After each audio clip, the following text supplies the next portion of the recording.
So Pete asked me to do a talk on why brachytherapy is so complicated. We were sharing this beautiful bottle of wine when he made the ask, so I said yes, but then I realized brachytherapy is actually not complicated. The elegance of the procedure is the fact that we don't make any cuts, there's no incisions, and there's hardly any blood loss. Now, a Whipple's complicated, but brachytherapy is not.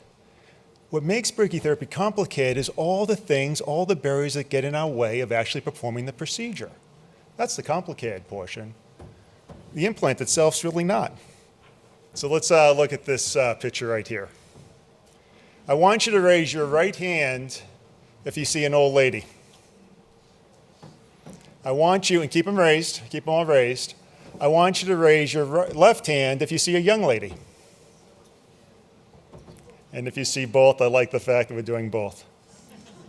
Old lady and the young lady, right? Let's do it again. This picture right here. Raise your hand if you see a duck, your right hand if you see a duck. Raise your left hand if you see a rabbit. Now look around to the people next to you. You can put your hands down, but my point of my story here is why I'm doing this is we all experience the world differently. We all see things differently, and we often see things that we want to see.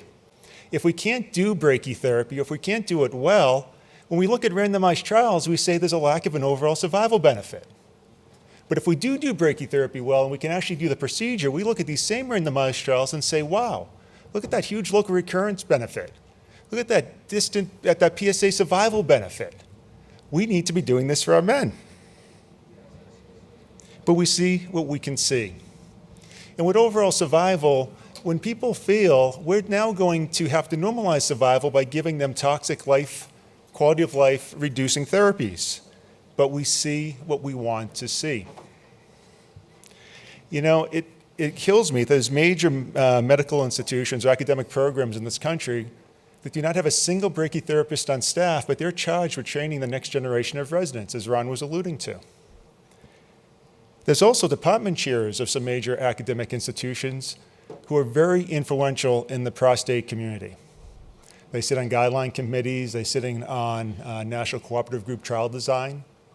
And the issue is because they're not thinking about it, this is not always in the discussion for study. So brachytherapy kind of has a lost voice. But more importantly, they're also telling a generation of residents that, you know what, brachytherapy is not a skill set you need.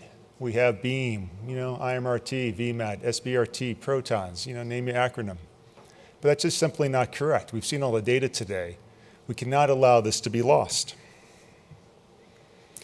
Again, we see what we want to see, and changing the hearts and minds of individuals is going to be difficult. We invest millions of dollars in these shiny pieces of equipment that can do or try to do what brachytherapy does, but they still can't do it as well. We still can't get the doses that we need to get in by maintaining the toxicities of the normal tissues surrounding. So the question becomes, is brachytherapy, sort of old? Or is it actually a vibrant technology that we have to continue to strive to improve our toxicities and continue to bring it forward? But this, of course, brings the whole financial considerations. Major companies are selling very expensive pieces of equipment.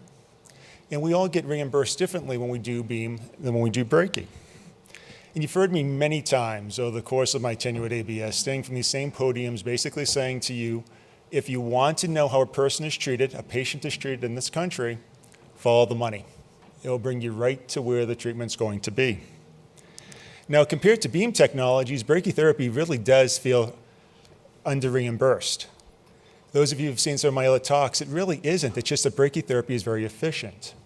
With external beam, we're being paid per fraction of radiation beam, and the only thing is we have to do as physicians is do the weekly check to keep the money faucet flowing. When we go to a brachytherapy suite, we're there for the entire duration. We're really doing all the work. The dosimetrist is not doing the planning. We're the ones putting the seeds in. And so we feel undercompensated. But in a fee-for-service world, efficiency is not rewarded. The more you do, the more you get paid. Unfortunately, the thing which is most highly effective is quick and easy to do. So this is our reality. However, as Ron was talking about, we have APMs coming. These alternative payment models of radiation oncology. They're being debated right now in CMMI and CMS, but what essentially can happen is a bundled payment. So in the prostate realms, they will give you $25,000, about $20,000 is a technical, about $5,000 pro fees, give or take, and you're going to get to do what you want with it. You want to give someone protons? Beautiful. You want to do MR adaptive planning 500 times during the course of treatment? That's fine. Or do you want to go to the OR and put some seeds in? We've taken some of the financial disincentives away. I really do think brachytherapy, especially in the monotherapy settings, is going to be a huge winner. It's going to bring us back to the days of the late, early 90s when this was a very well reimbursed procedure and we all felt like we were getting the money that was required to get this done. And I have to commend ABS. We've really stayed steadfast. We've worked with Astro. I chair some of the Astro committees where we've really made a focus to brachytherapy. We keep shining a spotlight on the fact that we have the most highly efficacious treatment, but we need money to get it done because, again, we know you have to follow the money to figure out how a patient is going to be treated. Of course, doing a procedure is a team sport. It requires urology buy-in for the referrals. Actually, I want some people to buy Brian Moran a beer tonight. He's going to teach you how to he's turned his patients into soldiers for referrals. I mean, it's truly amazing. Talk with him tonight. That's what this whole course is for. Talk with people who have kind of done this before. But the problem with this issue that we have to get the patient is there's also a lot of misinformation which has to be encountered or counteracted. And I can't tell you how many times a day I hear, well, doc, if I have surgery, I can always have radiation afterwards. But if I have radiation, I can never have surgery. I want to pull my hair out because that's the whole point. Why not keep your plumbing intact? And on the unlikely event of a failure after brachytherapy, we have other salvage options which could be utilized, and you do not have to have surgery.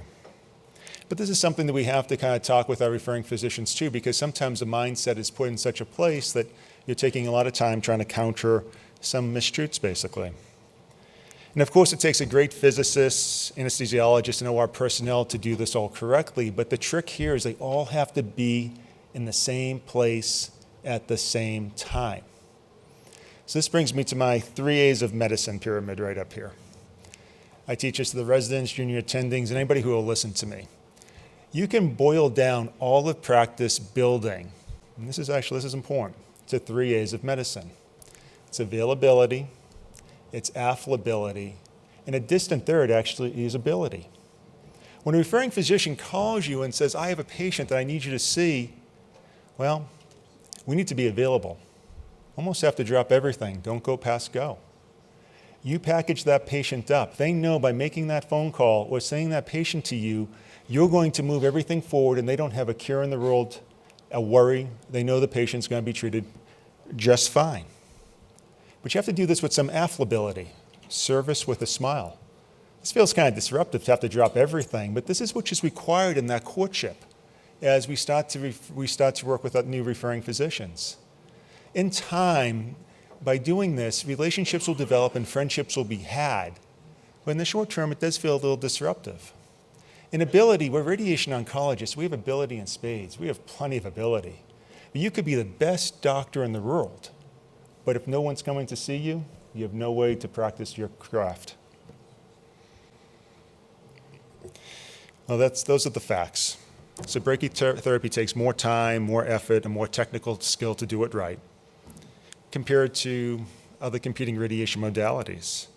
I like to laugh and smile, and I guess I'm just kind of lucky to be born this way. I'm always laughing and smiling, but sometimes I'm shaking my head because on my way to the OR, sometimes before I go, I'll contour out 4 prostates.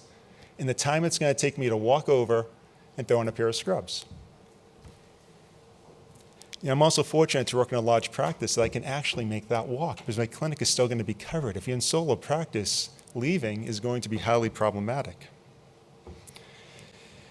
But before anybody says anything, don't accuse me of contouring too quickly. I've never been accused of finishing too fast. I know all my angles and all my geometry to make a satisfactory circle. It might be that those of us who want to do things right take a little extra time to get to do it right, to do the right thing for our patients. We want to achieve, optimal outcomes. Listen, there's always going to be academic snobbery. There's always going to be competition. my thing is better than your thing. We're humans, that just happens. So it's okay to be a little tongue-in-cheek and not to take ourselves too seriously. Because really, at the end of the day, we're doing the right thing. We're providing a treatment that is much more technically demanding, but we're doing it well. We're doing things others can't do, or at least not do as well as all of us in this room. So with that, let's go eat lunch.